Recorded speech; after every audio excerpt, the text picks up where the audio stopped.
नमस्कार, आपके साथ मैं हूं सुरभि शर्मा। स्वागत है आपका TV9 डिजिटल पर।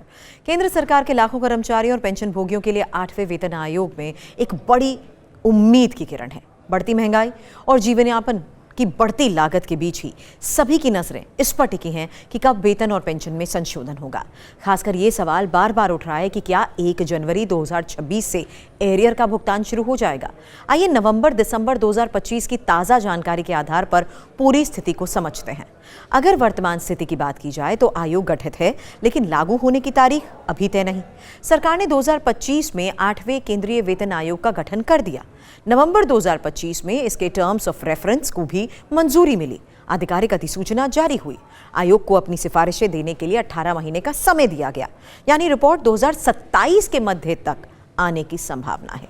संसद में वित्त राज्य मंत्री पंकज चौधरी ने भी ये स्पष्ट किया कि 8वें वेतन आयोग को लागू करने की तारीख सरकार उचित समय पर तय करेगी। सिफारिशें स्वीकार होने के बाद बजट में जरूरी प्रावधान किए जाएंगे। अभी तक 1 जनवरी 2026 से लागू होने या एरियर देने की कोई आधिकारिक पुष्टि नहीं हुई। एक सवाल ये भी कि एरियर पर क्या उम्मीद, क्योंकि पिछले वेतन आयोग के इतिहास को देखा जाए तो एरियर अक्सर रेट्रोस्पेक्टिव पीछे से दिया जाता रहा है। 7वें वेतन आयोग की बात करें तो जून 2016 में लागू हुआ, लेकिन एरियर 1 जनवरी 2016 से मिले। 6ठे वेतन आयोग की बात करें तो अगस्त 2008 में मंजूरी मिली, लेकिन एरियर 1 जनवरी 2006 से लागू हुआ। और इसी पैटर्न से कई विशेषज्ञ यही अनुमान लगा रहे हैं कि 8वें वेतन आयोग का लाभ भी 1 जनवरी 2026 से मिल सकता है, भले ही लागू होने में देरी हो। हालांकि ये सिर्फ एक उम्मीद है, सरकार ने इस पर चुप्पी साध रखी है। वेतन वृद्धि और फिटमेंट फैक्टर को भी समझिए, कितनी बढ़ोतरी संभव है, क्योंकि वेतन संशोधन मुख्य रूप से फिटमेंट फैक्टर पर निर्भर करेगा, जो आयोग तय करेगा। क्योंकि अनुमानित फिटमेंट फैक्टर की अगर बात करें 1.83 से 2.86 तक, कुछ रिपोर्ट्स में 2 का उदाहरण भी दिया गया है। हालांकि इससे सैलरी में 25 से 34% तक की बढ़ोतरी हो सकती है।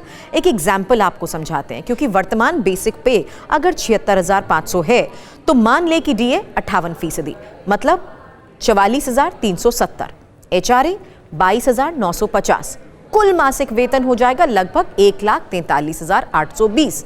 अब नए आयोग के बाद भी नए बेसिक पे की बात करें तो लगभग 1,53,000, नया HRA इसमें होगा लगभग 41,310 का, और कुल मासिक वेतन लगभग होगा 1,94,310। डीए रीसेट होने के बाद और बढ़ेगा। हालांकि पेंशन भोगियों को भी इसी अनुपात से लाभ मिलने की उम्मीद है। वैसे कुछ अफवाहें थी कि पेंशनर्स को 8वें वेतन आयोग का लाभ नहीं मिलेगा, लेकिन वित्त मंत्रालय ने यह स्पष्ट जरूर कर दिया है कि पेंशन संशोधन आयोग के दायरे में शामिल है। डीए मर्जर की मांग भी उठी थी, लेकिन सरकार ने कहा कि अभी ऐसा कोई प्लान नहीं है। डीए हर 6 महीने में महंगाई के आधार पर ही बढ़ता रहेगा। एक सवाल ये कि ऐसे हालात में आगे क्या, क्योंकि 7वां वेतन आयोग 31 दिसंबर 2025 को खत्म हो रहा है। आयोग की रिपोर्ट आने, कैबिनेट मंजूरी और नोटिफिकेशन में समय लगेगा। कर्मचारी संघ लगातार मांग कर रहे हैं कि जल्द लागू किया जाए।